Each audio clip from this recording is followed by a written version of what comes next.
మీరు జనసేన పార్టీ నుంచి బయటకొచ్చారు. ఇప్పుడు జనసేన పార్టీ చూస్తే ఎన్‌డీఏ కూటమిలో ఒక ప్రధాన పార్టీగా వ్యవహరిస్తుంది. సో, అంటే మీరు బయటకొచ్చిన తర్వాత మీకు అసలు ఎలా అనిపిస్తుంది? అంటే మీరు ఆ పార్టీలో ఉండుంటే మీకు ఈ రోజు ఒక మంచి పొజిషన్ వచ్చేదేమో? అలా ఎప్పుడు నేను ఏదో వచ్చి ఉండేది అలా ఆలోచించను నేను ఎప్పుడు కూడా. హ్మ్. నిర్ణయం తీసుకున్నాం, నిర్ణయం చేస్తాం. అల్టిమేట్‌గా రాజకీయాలు ప్రక్షాళనం అవ్వాలన్న కాన్సెప్ట్‌తో ఉన్నాము.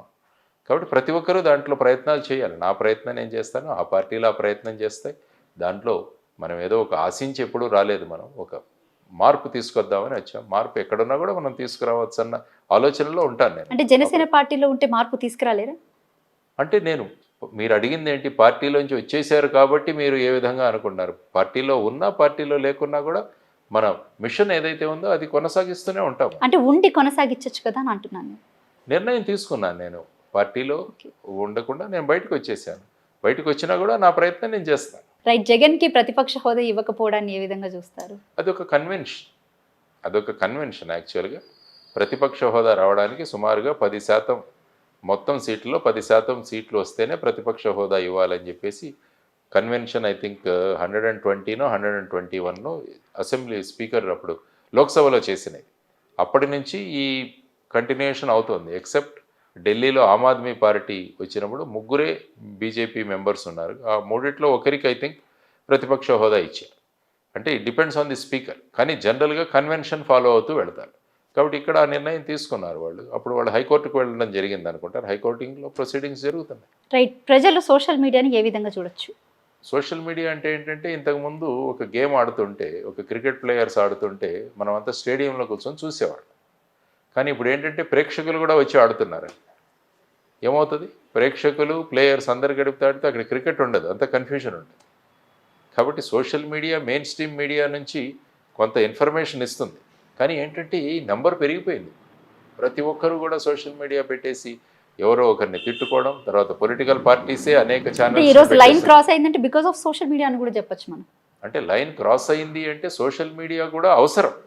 ఎందుకంటే మెయిన్ స్ట్రీమ్ మీడియా మీరు మాట్లాడినట్టు పార్టీల వైజ్గా డివైడ్ అయినప్పుడు ప్రజలకు ఏదో ఒక సమాచారం అందించే ఒక భూమిక కావాలి. కానీ సోషల్ మీడియా కూడా ఏ మోటివ్తో వస్తుందన్నది కూడా ఆలోచించాలి. అందుకనే నేను చెప్పాను థంబ్నెయిల్స్ విపరీతంగా పెడతారు. ఇప్పుడు మీరు నా ఈ ప్రసంగానికి ఏం థంబ్నెయిల్ పెడతారో నాకు తెలియదు. లేదు. ఎందుకంటే మళ్ళీ మీరు చూడాలిగా. లేదు. అంటే ఏదో అది ఇది అని పెట్టేస్తారు. దాంతో నేనే అడుగుతాను ఇదేంటి నేనేం చెప్పలేదు కదా అంటే వ్యూస్ చూడరు సార్ అంటారు. సో ఆ విధంగా చూసిన పరిస్థితిలో ఉన్నప్పుడు మనం అల్టిమేట్గా ఏం చేయాలన్నది అందరిది కూడా ప్రజల వ్యవస్థ మారాలి, ఆలోచన విధానం మారాలి, మంచి ప్రజాస్వామ్యం ఉండాలి. ఇది కామన్ గోల్గా ఉన్నప్పుడు ఏమవుతుందంటే ప్రతి వ్యక్తి వాళ్ళ కాంట్రిబ్యూషన్ చేస్తారు. అప్పుడే మార్పు వస్తుంది.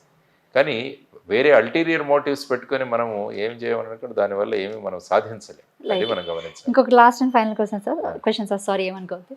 రైట్. ఇప్పుడు ఆల్మోస్ట్ కాంగ్రెస్ పార్టీ అంటే దాదాపు బీఆర్ఎస్ పార్టీ 10 ఏళ్ల పాటు తెలంగాణ రాజ్యాన్ని ఏరిందనే చెప్పొచ్చు. ఇప్పుడు కాంగ్రెస్ పార్టీ వచ్చి దాదాపు సంవత్సరం అవుతుంది. ఈ సంవత్సరం కాల పాలనలో అసలు అంటే ఏ విధమైన మార్పులు మీకు కనిపించాయి? అంటే నిజంగానే మార్పు కనిపిస్తుందా మీకు? 10 సంవత్సరాల కాలంలో తెలంగాణ పరిస్థితి ఎలా ఉంది? ఈ సంవత్సరం కాలంలో తెలంగాణ పరిస్థితి ఎలా ఉంది? కంటిన్యూస్గా ఉంటుంది. ఒక్కొక్క ప్రభుత్వం వాళ్ళు వచ్చి వాళ్ళ విధానాలు చేసుకొని ఫైనల్గా ప్రజలు ఆనందంగా ఉండేటట్టు చేయాల్సిన బాధ్యత ప్రభుత్వాలది. కాబట్టి ప్రతి ఒక్క పార్టీ వాళ్ళ ప్రయారిటీస్ పెట్టుకుంటారు. గత ప్రభుత్వం చూసుకుంటే రైతు బంధు అన్నారు, తర్వాత వచ్చేసి కాళేశ్వరం ప్రాజెక్టు, తర్వాత ఇలా రకరకాల ప్రాజెక్ట్స్తో వాళ్ళు వచ్చారు ముందుకు. తర్వాత మనం టీ హబ్ కావచ్చు, లేకుంటే ఫ్లైఓవర్స్ కావచ్చు, రోడ్లు కావచ్చు, తర్వాత ప్యాడీ ప్రొక్యూర్మెంట్ కావచ్చు, తర్వాత ఇరిగేషన్ పెంచడం, ఇలాంటివన్నీ ప్రయారిటీస్. సో ఇప్పుడు కొత్త ప్రభుత్వం వచ్చిన తర్వాత వీళ్ళ ప్రయారిటీస్ కూడా చూస్తున్నాం మనం. ముఖ్యంగా రైతుల రుణమాఫీ ఒకటి, తర్వాత వచ్చేసి రైతు భరోసా అన్న పేరుతో ఐ థింక్ సంక్రాంతి అప్పుడు ఇస్తామన్నది ఒకటి చెబుతున్నారు. ఆర్టీసీ బస్సులు అన్నది ప్రవేశపెట్టారు. తర్వాత వచ్చేసి ఇప్పుడు ప్రొక్యూర్మెంట్ అంటే రైతుల నుంచి ధాన్య సేకరణ, దాంట్లో 500 రూపీస్ బోనస్ కూడా ఇస్తామన్నది వాళ్ళు తెలియజేస్తున్న విధానాలు. కాబట్టి ఇలా రకరకాల దీంట్లో వాళ్ళు ముందుకెళ్తున్నారు దెర్ ఈస్ నో డౌట్.